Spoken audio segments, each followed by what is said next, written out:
بسم اللہ الرحمن الرحیم ان الحمد للہ نحمده ونستعینه ونستغفره من يهده اللہ فلا مضل له ومن يضلل فلا هادی له واشهد ان لا الہ الا اللہ وحدہ لا شریک له واشهد ان سیدنا ونبینا وحبیبنا وشفیعنا وقرۃ اعیننا محمدا عبدہ ورسولہ صلی اللہ تبارک و تعالی علیہ وعلی آلہ واصحابہ وازواجہ وذریتہ وبارک وسلم تسلیما کثیرا اما بعد فاعوذ باللہ من الشیطان الرجیم بسم اللہ الرحمن الرحیم الذین آتیناہم الکتاب یتلونہ حق تلاوتہ سبحان ربک رب العزۃ عما یصفون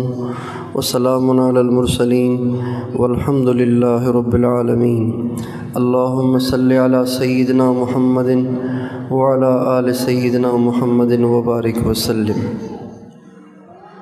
قابل احترام بھائی اور دوستو،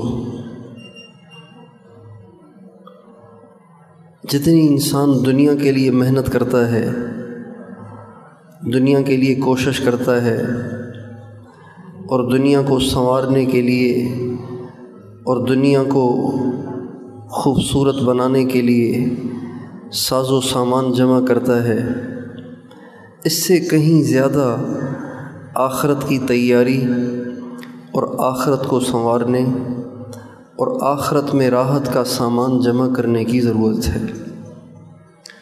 اس لیے کہ دنیا فانی ہے، آخرت باقی ہے۔ دنیا ختم ہو جاتی ہے، آخرت ختم ہونے والی نہیں ہے۔ دنیا میں ہر حال اور ہر چیز کی انتہا ہے، اینڈ ہے۔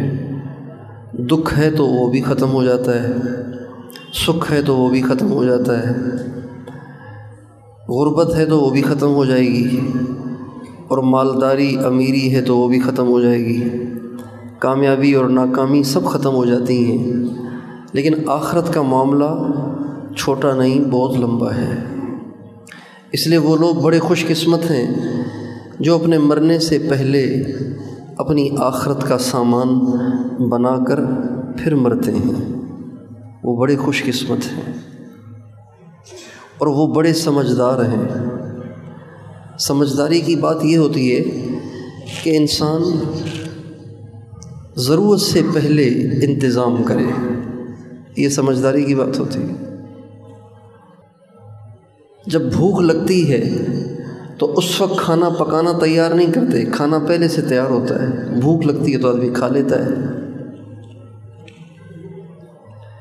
بچوں کی جب شادیاں کرنی ہوتی ہیں تو بچوں کی شادیاں کر کے سامان نہیں لائے جاتے، سامان پہلے سے جمع ہوتا ہے، پھر شادی ہوتی ہے۔ سفر شروع کرنے کے بعد پیسوں کا انتظام نہیں کیا جاتا، پیسوں کا انتظام سفر سے پہلے کیا جاتا ہے۔ سفر میں جن کپڑوں کی، جن چیزوں کی ضرورت پڑتی ہے، جو بیگ بنانا پڑتا ہے، وہ بیگ سفر پہ جانے سے پہلے تیار کرنا ہوتا ہے۔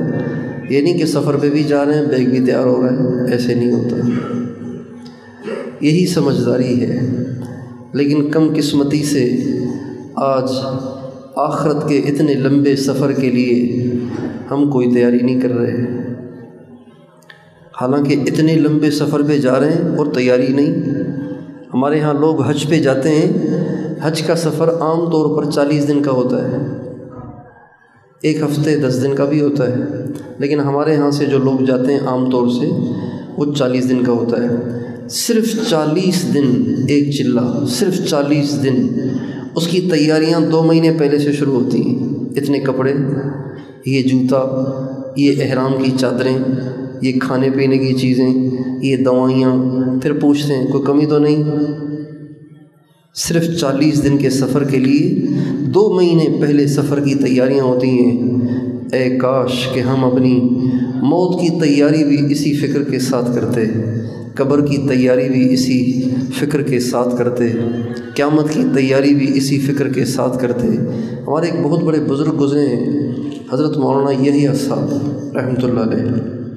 مجھے اس بچے کو دیکھ کے اپنے اکابر کی بہت سی باتیں یاد آ گئیں، اس لیے کہ نہیں ہوتا ایسے عام طور سے کہ کوئی بچہ اپنے باپ سے حفظ کر لے، عام طور پہ ایسے نہیں ہوتا۔ ان کے والد کی کوئی نیکی اللہ کے ہاں بہت زیادہ قبول ہو گئی ہے، جس کی جزا میں اللہ تعالیٰ نے ان کو بیٹا انہی کے ہاتھوں حافظ بنا کے دیا ہے۔ این سعادت بزور بازو نیست تانخ بخشت خدا بخشندہ۔ یہ سعادتیں انسان اپنی طاقت سے، اپنی صلاحیت سے حاصل نہیں کرتا، یہ تو بخشنے والا جسے بخشے اسی کو یہ سعادت ملتی ہے۔ رشک آ رہا ہے، ان کے والد پہ رشک آ رہا ہے۔ مولانا یحییٰ صاحب رحمۃ اللہ علیہ جب ان کے انتقال کا وقت آیا، یہ مولانا یحییٰ صاحب پتہ ہے کون تھے؟ یہ مولانا الیاس صاحب جنہوں نے تبلیغ کا کام شروع کیا، ان کے بڑے بھائی تھے، اور یہ قطب الاقطاب شیخ الحدیث مولانا محمد زکریا صاحب جنہوں نے فضائل اعمال، فضائل صدقات، فضائل درود شریف، فضائل حج، یہ کتابیں تو اردو میں عام طور سے پڑھی جاتی ہیں، ورنہ انہوں نے تو ایسی کتابیں بھی لکھی ہیں کہ عرب علماء بھی اش کر اٹھے کہ عجمی آدمی ایسی کتابیں، عرب عالم بھی ایسی کتابیں نہیں لکھ سکے جو انہوں نے لکھی عجمی ہو کر۔ مولانا زکریا صاحب کے والد صاحب مولانا یحییٰ صاحب کے جب انتقال کا وقت آیا تو کسی نے پوچھا کیا حال ہے؟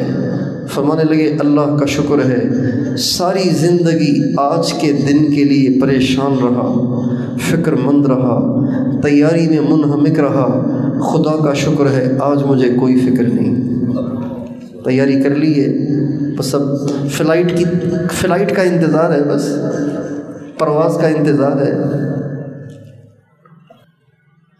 اس لیے بھائیو، مرنا تو سب نہیں ہے نا، صرف انہوں نے تو نہیں مرنا تھا، میں نے، آپ نے بھی تو مرنا ہے۔ اس سے پہلے اتنے لمبے سفر کی ہم تیاری کریں اور اپنے بچوں کو نیک بنا کر مرنا، یہ سب سے بڑی تیاری ہے۔ اپنے بچوں کو نیک بنا کے مرنا، اپنے بچوں کو اللہ والا بنا کے چھوڑ جانا، یہ سب سے بڑی تیاری ہے، یہ سب سے بڑا وہ سامان ہے جو آپ کو قبر میں کام آئے گا، قیامت میں کام آئے گا، حشر میں کام آئے گا۔ لوگ اس سے غافل ہیں، لوگ مسجدیں بنا دیتے ہیں، اپنے بچوں کو نمازی نہیں بناتے۔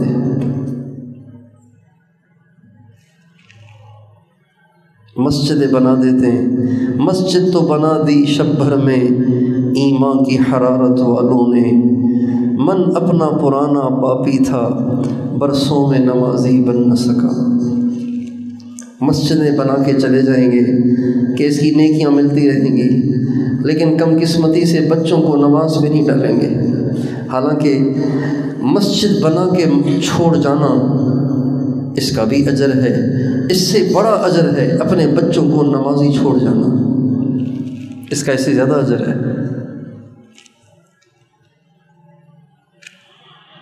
خوش قسمت ہیں وہ مائیں، خوش قسمت ہیں وہ باپ، جب وہ دنیا سے جاتے ہیں ان کے بچے نمازیں پڑھ پڑھ، قرآن پڑھ پڑھ اور نیکیاں پڑھ پڑھ کے ان کو بخشتے رہتے ہیں، ان کے لیے دعائیں کرتے رہتے ہیں۔ ہمارے نبی کا ارشاد ہے، جب انسان مرتا ہے تو اس کا اعمال نامہ بند ہو جاتا ہے، اس کا اعمال نامہ بند ہو جاتا ہے، لیکن 3 کام ایسے ہیں اگر ان میں سے کوئی کر کے مرتا ہے تو اس کا اعمال نامہ بند نہیں ہوتا، خود مر گیا ہے اعمال نامہ پھر بھی کھلا رہتا ہے، نیکیاں اس میں لکھی جا رہی ہوتی ہیں۔ آپ فرماتے ہیں ایک علم ينتفع به، ایسا علم چھوڑ کے جائے جس علم سے لوگوں کو نفع ہو، تو ایسے شخص، ایسے شخص کا اعمال نامہ بند نہیں ہوتا۔ مثلاً کسی نے کسی کو علم پڑھایا، علم سے مراد دنیاوی علم نہیں، اس لیے کہ فزکس اور کیمسٹری کا قبر میں کیا فائدہ ہوگا، اس سے مراد علم دین ہے۔ کسی کو عالم بنایا، کسی کو علم پڑھایا، یا کوئی کتاب لکھی علم پر، کوئی کتاب لکھی، عالم ہے کتاب لکھی اور وہ کتاب پڑھی جا رہی ہے، پڑھی جا رہی ہے، پڑھی جا رہی ہے۔ امام بخاری نے ایک کتاب لکھی جس کا نام ہے الجامع الصحیح، الجامع الصحیح، جس کو ہم بخاری شریف کہتے ہیں۔ تو امام صاحب تو دنیا سے چلے گئے، اس کو تو 1300 سال ہونے کو ہیں، 1300 سال، اور تب سے لے کے آج تک پڑھی جا رہی ہے اور قیامت تک پڑھی جائے گی، کہیں انشاءاللہ قیامت تک پڑھی جائے گی، اس کا اجر ان کے پاس جا رہا ہے۔ علم ينتفع به، ہمارے حضرت شیخ الحدیث مولانا زکریا صاحب نے فضائل اعمال لکھی، ساری دنیا میں پڑھی جا رہی ہے، جنگلوں میں، ریگستانوں میں، پہاڑوں میں، افریقہ کے جنگلوں میں بھی پڑھی جا رہی ہے، یورپ میں بھی پڑھی جا رہی ہے، دنیا کے آخری کناروں میں پڑھی جا رہی ہے، سارا اجر ان کے پاس جا رہا ہے۔ ایک وہ چیز جس کی وجہ سے اعمال نامہ کھلا رہے وہ علم ہے، اور دوسری چیز جس سے اعمال نامہ کھلا رہے صدقۃ جاریہ، صدقہ جاریہ، صدقہ جاریہ۔ مثلاً کوئی نلکا لگوا دیا، لوگ اس سے پانی پی رہے ہیں، یہ مر بھی گیا، اجر لکھا جائے گا۔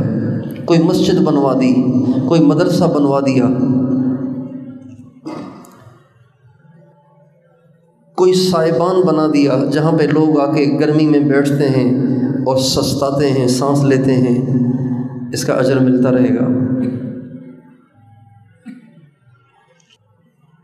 کسی غریب کو گھر بنوا کے دے دیا، کسی غریب کو گھر خرید کے دے دیا، یہ صدقہ جاریہ ہے۔ ایک یہ چیز ہے جس کا اجر مرنے کے بعد بھی ملتا رہے گا، اور تیسری چیز جس کا اجر مرنے کے بعد بھی ملے گا وہ ہے وَوَلَدٍ صَالِحٍ يَدْعُو لَهُ، ایسے بچے چھوڑ جائے جو نیک ہوں، اور باپ دنیا سے چلا جائے، ماں دنیا سے چلی جائے تو وہ ان کے لیے دعائیں کرتے رہیں۔ ہمارے نبی نے اس کو سب سے آخر میں ذکر کیا ہے، سب سے آخر میں ذکر کیا ہے۔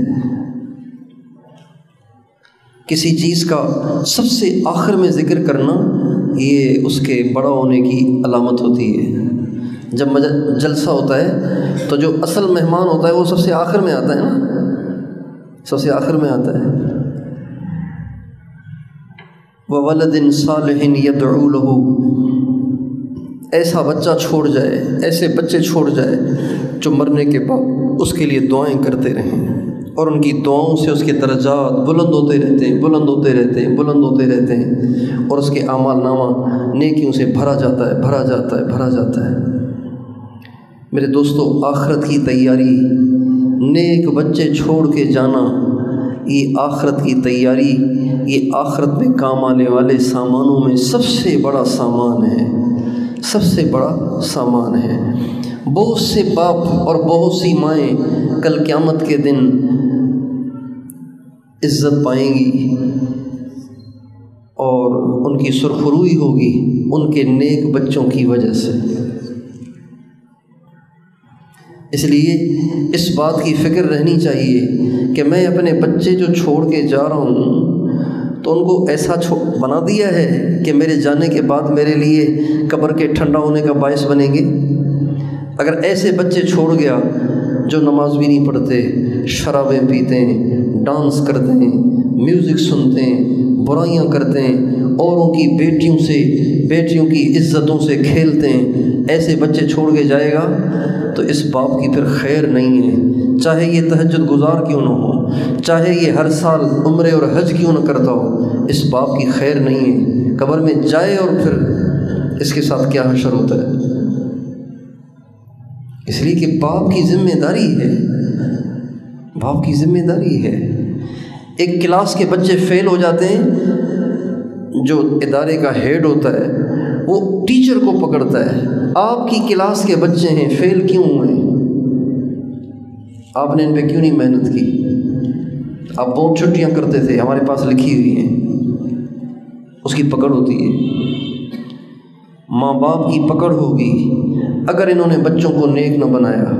ماں باپ کو ہمارے زمانے میں صرف اس بات کی فکر ہوتی ہے کہ بس یہ کسی اچھے روزگار پہ ہوں، بس اچھے روزگار پہ ہوں۔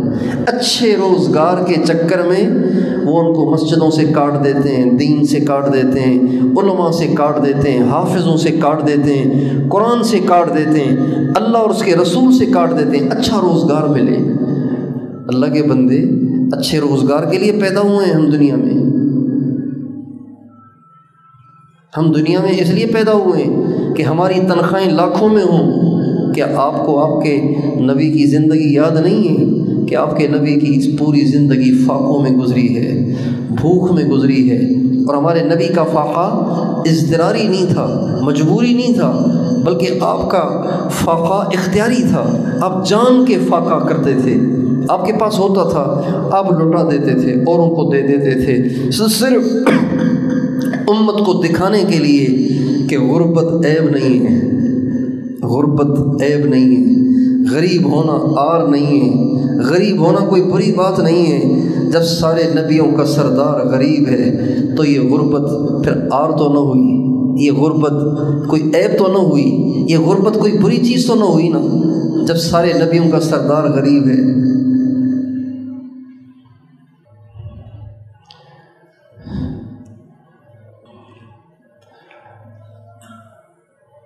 آپ تشریف فرما ہیں، آپ کے پاس آپ کی سب سے پیاری بیٹی حضرت فاطمہ رضی اللہ تعالی عنہا آئیں، ان کے ہاتھ میں کوئی چیز تھی، وہ پیش کرنے لگیں۔ آپ نے لیا تو وہ روٹی تھی۔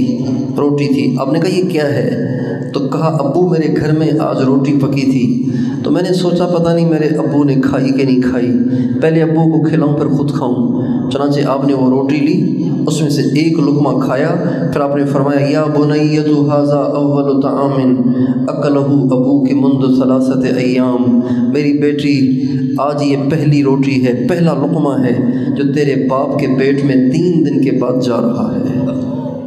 3 دن کے بعد، 3 دن کے بعد۔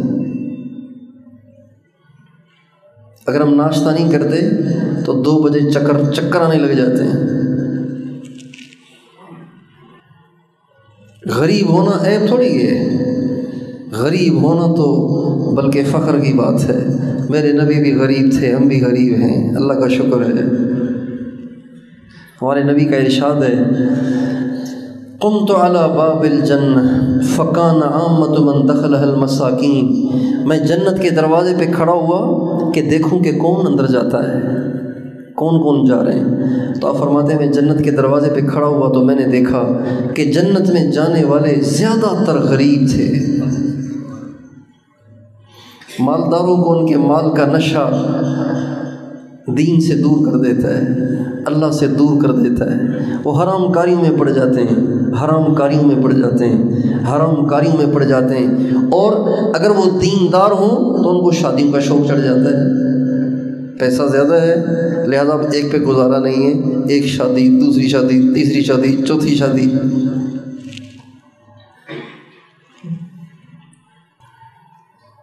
اس لیے میرے دوستو، اپنے بچوں کو صرف اس وجہ سے دین سے دور نہ کریں کہ روزگار اچھا ہو۔ روزگار کے اچھا ہونے کے لیے کس نے آپ سے کہا ہے کہ پڑھا لکھا ہونا ضروری ہے؟ جن کے مقدر میں اچھے روزگار ہیں وہ انگوٹھا چھاپ ہو کر بھی ارب پتی ہیں، جن کے مقدر میں اچھا روزگار نہیں ہے وہ دنیا جہاں کی ڈگریاں جمع کر کے بھی بیچارے بے روزگار بیٹھے ہیں۔ ان گناہ گار آنکھوں نے ایسے بہت لوگ دیکھے ہیں جن کے پاس بڑی ڈگریاں ہیں، دھکے کھا رہے ہیں، اور وہ بھی دیکھے ہیں جو انگوٹھا چھاپ ہیں لیکن ان کی جائیدادیں کروڑوں میں نہیں اربوں میں ہیں۔ اس لیے کہ رزق اور روزی کا تعلق اس چیز سے نہیں ہے، اس کا تعلق تو تقسیم سے ہے۔ اللہ تعالیٰ فرماتے ہیں وما من دابة في الأرض إلا على الله رزقها ويعلم مستقرها ومستودعها كل في كتاب مبين۔ اور یہ فرماتے ہیں اللہ یبسط الرزق لمن یشاء ویقدر وَأْمُرْ أَهْلَكَ بِالصَّلَاةِ وَاسْتَبِرْ عَلَيْهَا لَا نَسْأَلُكَ رِزْقًا نَحْنُ نَرْزُقُكَ وَالْعَاقِبَةُ لِلتَّقْوَىٰ۔ اے میرے نبی، روزی تو میں نے اپنے پاس رکھی ہے، میں دیتا ہوں۔ وَفِي السَّمَاءِ رِزْقُكُمْ وَمَا تُوعَدُونَ فَوَرَبِّ السَّمَاءِ وَالْأَرْضِ إِنَّهُ لَحَقٌّ مِثْلَ مَا أَنَّكُمْ تَنطِقُونَ۔ روزی اللہ کے پاس ہے، انسانوں کے پاس نہیں ہے۔ یقین ہونا چاہیے، بس یقین ہونا چاہیے۔ اس لیے بھائیو، ہم اپنے بچوں کو نیک بنائیں، اللہ اور اس کے رسول سے اپنے بچوں کو جوڑیں، اپنے بچوں کو حافظ بنائیں۔ ڈاکٹر بنانا ممنوع نہیں ہے، ناجائز بھی نہیں ہے، ممنوع بھی نہیں ہے، بالکل بنائیں۔ انجینئر بنانا چاہتے ہیں بنائیں، سائنسدان بنانا چاہتے ہیں بنائیں، جو چاہیں بنائیں، لیکن اگر آپ نے اسے ڈاکٹر تو بنایا، رحم دل نہ بنایا، تو وہ کسائی بن جائے گا، دکاندار بن جائے گا۔ اگر ہمارے ڈاکٹر جمع کیے جائیں، پاکستان کے اگر ڈاکٹر جمع کیے جائیں تو 99% ڈاکٹر نہیں ہیں، دکاندار ہیں۔ دکاندار نہیں، کسائی ہیں، کسائی۔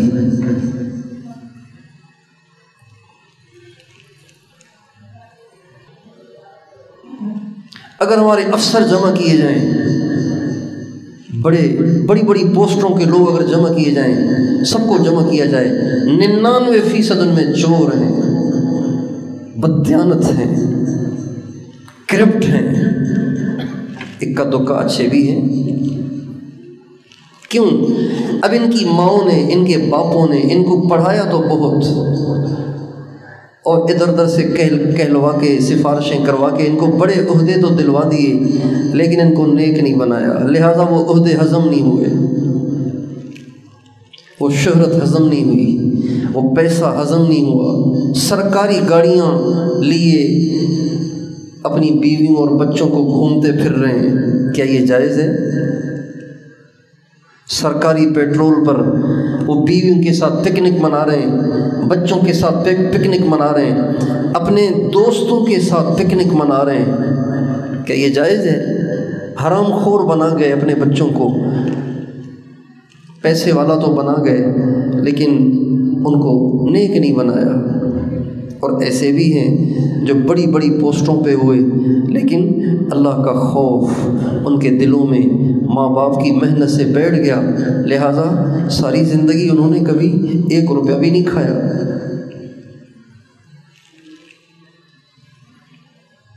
اس لیے اپنے بچوں کو نیک ضرور بنائیں، اور حافظ بنانے کے لیے آپ کو اپنے بچے کو میڈیکل کالج سے نکالنا بھی ضروری نہیں ہے۔ اگر ہم اپنے بچوں کو حافظ بنانے کی نیت کر لیں تو کیا کرنا پڑے گا؟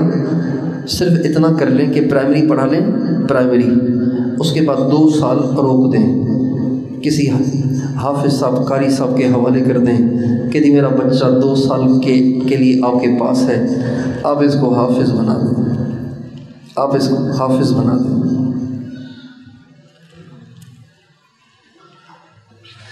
حافظ بنا کے اس کو نیک بنائیں، حافظ بنائیں، اب اس کو ڈال دیں ہائی اسکول میں اور کالج میں اور یونیورسٹی میں، اب یہ ڈاکٹر بھی بن جائے، انجینئر بھی بن جائے، جو چاہیں بنا لیں، اس کو سائنسدان بھی بنا لیں۔ اس لیے ہر گھر میں حافظ ہونا چاہیے، ہر گھر میں حافظ ہونا چاہیے۔ حافظ قیامت کے دن جہنم سے بچاؤ کا باعث ہے۔ ہمارے نبی کا ارشاد ہے، کل قیامت کے دن اللہ تعالیٰ حافظ صاحب کو فرمائیں گے کہ حافظ صاحب، جہنمیوں کی صفیں لگی ہوئی ہیں، جہنمیوں کی صفیں بنی ہوئی ہیں، تم جاؤ، تمہارے رشتہ داروں میں سے ایسے 10 آدمی جو جہنمیوں کی صفوں میں ہیں اور ان کو جہنم میں جانا ہے، ان کا جانا طے ہو گیا ہے، تم ان کو لے کر میرے پاس آ جاؤ، تمہارے کہنے پہ میں ان کو جنت دے دیتا ہوں۔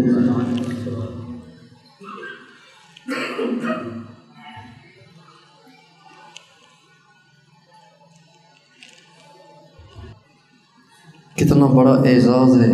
حافظ صاحب محشر کے میدان میں پھر رہے ہوں گے اور ڈھونڈ رہے ہوں گے، ساری صفوں میں کھڑے ہوئے لوگ کہیں گے اے کاش ہم اس کے رشتہ دار ہوتے تو آج ہی ہمارا بھی ہاتھ پکڑ لیتا۔ کتنی عزت کی نگاہوں سے دیکھا جائے گا اس دن حافظ صاحب کو۔ اے کاش کہ ہمارا بھی رشتہ داروں میں سے ہی کوئی حافظ ہوتا تو آج ہمارا بھی کوئی بچنے کا سہارا ہوتا۔ آج حافظ کو کتنی گری ہوئی نظروں سے دیکھا جاتا ہے۔ اگر آپ کسی دنیا دار سے کہیں نا میرا بچہ حافظ ہو گیا ہے تو وہ طنزیہ مسکرا کے کہے گا اچھا ٹھیک ہے، یا کہے گا برباد کر دیا بچے کو۔ ایسے بھی لوگ ہیں مسلمانوں میں جو یوں کہہ دیں گے برباد کر دیا بچے کو، لیکن مریں تو پتہ چلے نا، مریں تو پتہ چلے۔ فسوف ترى اذا انكشف الغبار افرس تحت رجلك ام حمار، ذرا مریں تو صحیح، سب پتہ چل جائے گا کہ کون گھوڑے پہ سوار تھا، کون گدھے پہ سوار تھا۔ اس لیے دوستو آپ سب سے درخواست ہے اپنے گھروں میں حفاظ تیار کریں۔ کون کون اپنے بچوں کو حافظ بنائے گا؟ ہاتھ صحیح کھڑے کریں تاکہ نظر آئے۔ اے اللہ ان سب کے بچوں کو حافظ بنا، ہمارے بچوں کو بھی حافظ بنا۔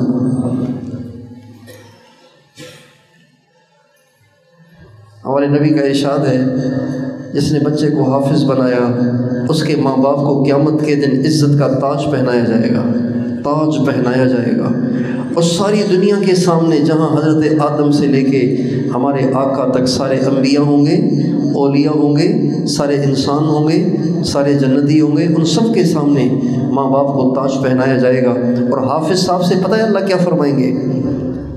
حافظ صاحب سے فرمائیں گے اقرا، اب قرآن شروع کر۔ محشر میں کہیں گے قرآن شروع کر، ورتقی، اور چڑھنا شروع کر جنت کے درجات پہ۔ یہ گراؤنڈ فلور ہے، یہ فرسٹ فلور ہے، یہ سیکنڈ فلور ہے، یہ تھرڈ فلور ہے، یہ فورتھ ہے، یہ ففتھ ہے، یہ سکستھ ہے، یہ سیونتھ ہے۔ اقرأ ورتقی، پڑھنا شروع کر اور چڑھنا شروع کر۔ فإن منزلتك عند آخر آیۃ تقرأها، وہاں جا کے ٹھہر جا جہاں تو والناس پہ پہنچے، یہی تیرا درجہ ہے، یہی تیری منزل ہے۔ اور جنت کے اندر جو دنیا میں تو گراؤنڈ فلور میں رہنے کو اچھا سمجھتے ہیں نا لوگ، چڑھنا اترنا آسان ہوتا ہے۔ دنیا میں جو نیچے والا فلور ہوتا ہے اس میں رہنا زیادہ پسندیدہ ہوتا ہے۔ جنت میں ایسے نہیں ہوگا، جنت میں جتنا ہائی فلور ہوگا اتنا زیادہ اچھا ہوگا، اس لیے کہ سب سے ہائی فلور محمد مصطفیٰ کا ہے، اور اس کے بعد انبیاء کا ہے، اور اس کے بعد اہل بیت اور صحابہ کا ہے، اور اس کے بعد اولیاء کا ہے، اس کے بعد ہم گناہ گاروں کا اگر نصیب ہوا تو ہوگا۔ تو جتنا اونچا ہوگا اتنا حضور کے قریب ہوگا، جتنا زیادہ حضور کے قریب ہوگا اتنا اچھا وہ جنت خوبصورت ہوگی اور بڑی ہوگی۔ اقرأ ورتقی ورتل کما کنت ترتل فی الدنیا فإن منزلتك عند آخر آیۃ تقرأها، پڑھنا شروع کر اور چڑھنا شروع کر، اور آہستہ آہستہ پڑھنا، جلدی جلدی نہیں پڑھنا جیسے تم دنیا میں ٹھہر ٹھہر کے پڑھتے تھے۔ جہاں تو والناس پہ پہنچے گا وہی تیرا درجہ ہے۔ تو اللہ مجھے بھی، میرے بھی بچوں کو، آپ سب کے بچوں کو حافظ بنائے، قرآن کا عاشق بنائے، قرآن پہ عامل بنائے، قرآن کا داعی بنائے، قرآن کا مبلغ بنائے، دن رات قرآن کو پڑھنے والا بنائے۔ کریں گے کوشش انشاءاللہ؟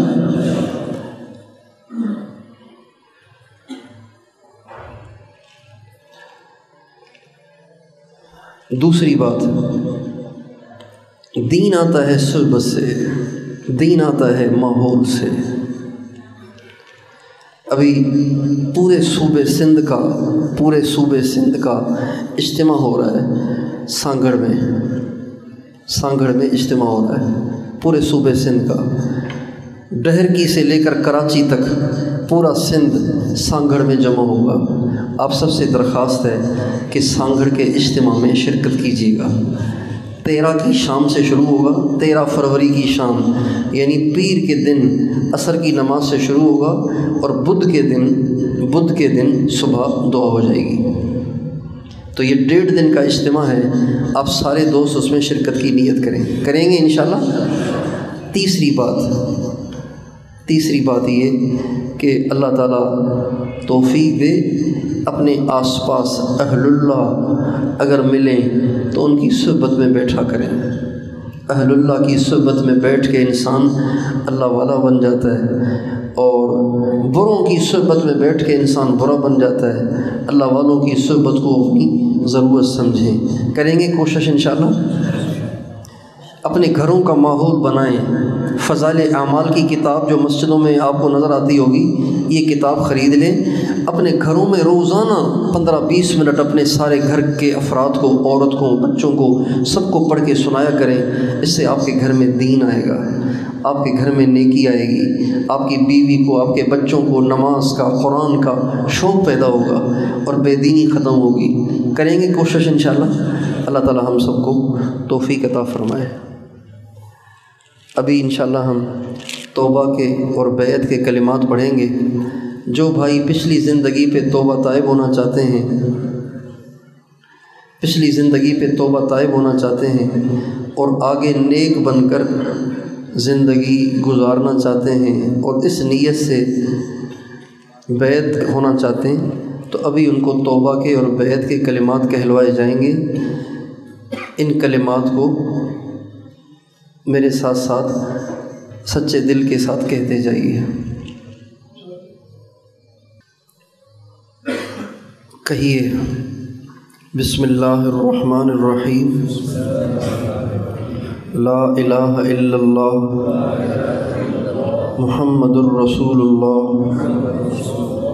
آمنت باللہ وملائکتہ وکتبہ ورسلہ والیوم الآخر والقدر خیرہ وشرہ من اللہ تعالی والبعث بعد الموت، اشہد ان لا الہ الا اللہ واشہد ان محمدا عبدہ ورسولہ، استغفر اللہ ربی من کل ذنب واتوب الیہ برحمتک یا ارحم الراحمین۔ اے اللہ، آج تک مجھ سے جتنے گناہ ہوئے میں ان سب گناہوں کی معافی چاہتا ہوں، اور آئندہ کے لیے پکی سچی توبہ کرتا ہوں اور گناہ نہ کرنے کا عزم کرتا ہوں۔ پچھلے گناہوں کو معاف فرما، آئندہ میری گناہوں سے حفاظت فرما۔ بیعت کی میں نے سلسلہ نقشبندیہ، مجددیہ میں اور سروریہ میں اور قادریہ، راشدیہ میں اور چشتیہ، صابریہ اور نظامیہ میں اور سہروردیہ میں۔ اے اللہ، ان تمام سلسلوں کی برکت سے مجھے اپنی اور اپنے نبی علیہ السلام کی سچی محبت عطا فرما، میرے ظاہر اور باطن کی اصلاح فرما، اور ایمان کامل پر خاتمہ میرے لیے مقدر فرما۔ ان کلمات کو پڑھنے سے ہم سب توبہ طائب ہو گئے، آج تک جو گناہ ہو گئے تھے وہ سب معاف ہو گئے۔ آئندہ ہم گناہوں سے بچنے کی نیت کریں۔ دو باتیں ابھی باقی ہیں۔ ان میں سے ایک اگر بغیر ضرورت کے نہیں، ان میں سے ایک اگر کسی کا آپ سے دل دکھا ہے تو ان سے معافی مانگ لے۔ انسان کبھی ایسی بات کہہ جاتا ہے، اگلے کا دل دکھتا ہے، اگر کسی کا دل دکھایا ہے ان سے معافی مانگیں۔ یہ توبہ سے معاف نہیں ہوگا، یہ تو معاف کروانا پڑے گا۔ اور دوسری چیز، اگر کسی کا حق آپ کے پاس رہتا ہو، کسی کا حق آپ کے پاس رہتا ہو، وہ ادا کر لے، وہ بھی معاف نہیں ہوگا۔ اس کے علاوہ سب گناہ معاف ہو گئے۔ آئندہ ہم گناہوں سے بچنے کی نیت کریں، اور اگر انسان خطا کار ہے، کبھی گناہ ہو بھی جائے تو پھر توبہ میں تاخیر نہ کریں، فوراً توبہ کر لیا کریں، اللہ تعالیٰ معاف کر دیں گے۔ توبہ کے لیے باوضو ہونا بھی ضروری نہیں ہے، بے وضو بھی توبہ ہو جاتی ہے، تو اس لیے توبہ میں تاخیر کرنا اللہ کو سخت ناپسند ہے۔ تو توبہ میں جلدی کریں گے نا انشاءاللہ۔ چند اعمال ہیں، چند معمولات ہیں، اگر ہم اس کی پابندی کریں گے اللہ تعالیٰ ہمیں اپنی محبت عطا فرمائیں گے، اپنا قرب عطا فرمائیں گے۔ ان میں سے ایک، روزانہ استغفار اور درود پاک 100 دفعہ صبح 100 دفعہ شام پڑھیں۔ آسان ہے مشکل ہے؟ دوسرا کام، روزانہ قرآن پاک کی تلاوت کر لیں، چاہے 2 رکوع پڑھیں لیکن روزانہ پڑھیں۔ تیسرا کام، آپ کہیں بھی ہیں، کسی حال میں ہیں، اپنے دل میں اللہ کا ضرور دھیان رکھیں، اللہ سے غافل نہ ہوں۔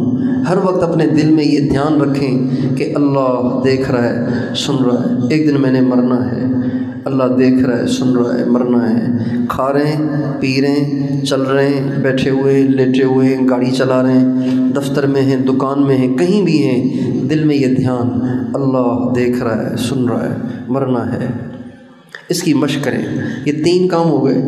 چوتھا کام جو سب سے زیادہ ضروری اور اہم ہے وہ ہے اللہ کو یاد کرنا، اللہ پاک کو یاد کرنا۔ ساری دنیا سے لا تعلق ہو کر کچھ دیر ضرور بیٹھ کے اللہ کو یاد کیا کریں۔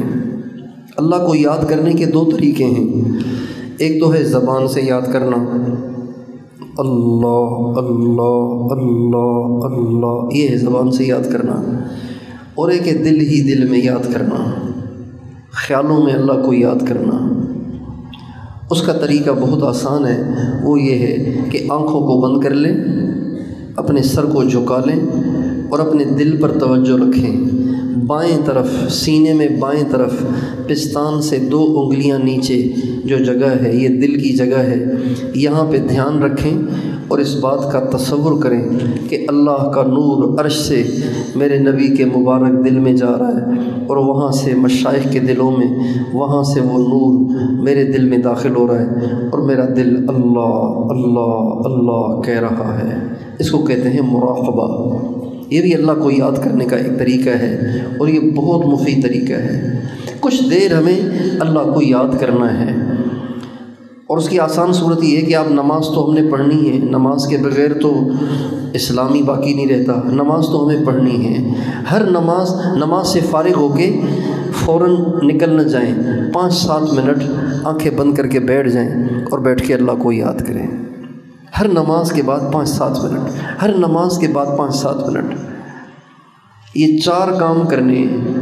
درود شریف استغفار 100 دفعہ صبح شام، قرآن پاک کی تلاوت تھوڑی سی روزانہ، ہر وقت یہ دھیان کہ اللہ دیکھ رہے ہیں، سن رہے ہیں، مرنا ہے، اور چوتھا کام اللہ کو یکسوئی سے بیٹھ کے یاد کرنا۔ تو یہ 4 کام روزانہ پابندی سے کریں گے انشاءاللہ، اور 2 باتوں سے پرہیز کریں، 2 باتوں سے پرہیز کریں۔ ایک، بغیر ضرورت کے بولنا چھوڑ دیں، ضرورت ہے تو بولیں ورنہ نہ بولیں، اس سے دل سخت ہوتا ہے۔ اور دوسرا، ضرورت کے بغیر دیکھنا چھوڑ دیں، ضرورت ہے تو نظر اٹھائیں، ضرورت نہیں ہے تو نظر نیچے رکھیں۔ یہ دونوں باتیں ہمارے نبی کی سنت ہیں۔ فضول بولنے سے بچنا، فضول دیکھنے سے بچنا، یہ 2 پرہیز ہیں، وہ 4 کام ہیں۔ ان 6 باتوں کی جو پابندی کرے گا اللہ تعالیٰ اس کو ضرور اپنا قرب عطا فرمائیں گے، اور وہ اللہ کا ولی بنے گا۔ کوشش کریں گے انشاءاللہ، اللہ تعالیٰ توفیق دے۔ درود شریف پڑھیے۔ لا الہ الا انت سبحانک انی کنت من الظالمین۔ اللہم صلی علی سیدنا محمد وعلی آل سیدنا محمد وبارک وسلم۔ اللہ ہم تیرے گنہگار، خطا کار، گناہوں میں ڈوبے ہوئے تیرے بندے اپنی زندگیاں تیری نافرمانی میں برباد کر بیٹھے، ضائع کر بیٹھے، اپنے گناہوں کی آپ سے معافی چاہتے ہیں۔ اے مالک الملک ہمیں معاف کر دے۔ اللہ تو بڑا مہربان ہے، تو بڑا کریم ہے، ماؤں سے زیادہ مہربان ہے۔ ہم تو بہت گندے مگر تیرے بندے ہیں۔ اللہ تیرے سامنے جھکتے ہیں، تجھ سے معافی مانگتے ہیں۔ اپنی رحمت سے ہمیں معاف کر دے، اپنی محبت دے دے، اپنی معرفت دے دے۔ ہماری نگاہیں ناپاک ہیں، اسے پاک کر دے۔ ہماری زبانیں ناپاک ہیں، اسے پاک کر دے۔ ہمارے کان ناپاک ہیں، ہمارا سارا وجود گناہوں سے ناپاک ہے۔ اپنی رحمت سے ہمارے سارے وجود کو پاک کر دے، اپنی محبت سے لبریز کر دے، اپنے محبوب کی محبت سے لبریز کر دے۔ اے اللہ اس بچے کو جس نے اپنے والد کے ہاتھوں قرآن پاک کو سینے میں لیا ہے، اے اللہ اس بچے کو پکا حافظ قرآن بنا۔ اے اللہ اس کو قرآن کو محفوظ رکھنے کی توفیق عطا فرما۔ اے اللہ اس کو اپنا عاشق بنا، اپنے نبی کا عاشق بنا، اسے قرآن کا عاشق بنا۔ اے اللہ اسے دنیا داری سے بچانا، اے اللہ اسے موبائل کی غلاستوں سے بچانا، اے اللہ اسے باہر کی آوارہ گردی سے بچانا۔ اے اللہ اس کی جوانی کو اپنے حفظ و امان میں لے لے۔ اے اللہ اس کو ہر برائی سے محفوظ فرما۔ اس کو اپنے ماں باپ کے لیے اے اللہ ولد صالح بنا۔ اے اللہ آخرت کا ذخیرہ بنا، آخرت میں انعام کا باعث بنا، سرخروئی کا باعث بنا۔ اے اللہ ہمیں بھی یہ سعادت دے دے، ہم بھی تیرے محتاج ہیں، تیری رحمت سے امیدوار ہیں۔ ہمارے بچوں کو بھی قرآن پاک کا پکا حافظ بنا، علماء ربانیین میں سے بنا۔ اے اللہ متقیوں کا امام بنا، اے اللہ دین کا داعی بنا، اے اللہ کروڑوں کی ہدایت کا ذریعہ بنا۔ اے اللہ ہمارے بچوں کو بھی ایسا نیک کر دے کہ جب ہم دنیا سے جائیں تو ان کی نیکیوں سے ہماری قبریں ٹھنڈی ہوتی رہیں۔ اے اللہ قیامت کے دن ان بچوں کا باپ ہونے کی حیثیت سے ہماری عزت بڑھے، شان بڑھے۔ اے اللہ تیرے سامنے، تیرے نبی کے سامنے شرمندگی نہ ہو۔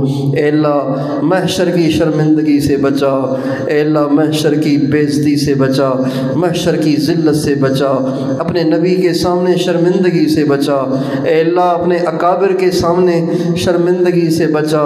اے اللہ قیامت کے دن اپنے اکابر کے سامنے ہمیں سرخروئی عطا فرما، شرمندگی سے بچا۔ اے اللہ جو بیمار ہیں ان کو صحت دے، جو پریشان حال ہیں ان کی پریشانیاں دور فرما۔ ہم سب کے، ہماری نسلوں کے ایمان کی حفاظت فرما۔ بے قصور قیدیوں کو عافیت سے آزاد فرما۔ ترکی اور شام کے مسلمانوں کی مدد فرما۔ جو شہید ہو گئے ان کے درجات کو بلند فرما، جو پیچھے رہ گئے اے اللہ ان کو صحت اور عافیت دے۔ اے اللہ ان کے زخموں کو ٹھیک کر دے۔ اے اللہ جو لاوارث ہو گئے ان کا وارث بن جا، ان کی امداد فرما۔ جن کے گھر ٹوٹ گئے ان کو گھر بنا کے دے دے۔ اے اللہ اس ملک کی معیشت کو پہلے سے زیادہ مضبوط فرما، ان دونوں ملکوں کی معیشت کو پہلے سے زیادہ مضبوط فرما۔ اے اللہ ان کو دین میں اے اللہ مزید پختگی عطا فرما۔ اے اللہ تو نے ان پہ بہت بڑی آزمائش بھیجی ہے، اے اللہ ان کی آزمائش کو ختم فرما۔ ہم سب کو آزمائشوں سے بچا، امتحانوں سے بچا۔ اللہ ہم تیری آزمائشوں کے قابل نہیں ہیں، ہم بہت کمزور ہیں۔ اے اللہ ہم تو کھا پی کے اے سی لگی ہوئی مسجدوں میں بھی نمازوں سے محروم ہیں، قالین بچھی ہوئی مسجدوں میں بھی نماز پڑھنے سے محروم ہیں۔ اے اللہ اگر آزمائش آئی تو ہماری اے اللہ ہم تو اس کے بھی نہ رہیں گے، اپنی رحمت سے ہم پہ آسانیاں فرما، ساری امت پہ آسانیاں فرما۔ آمین۔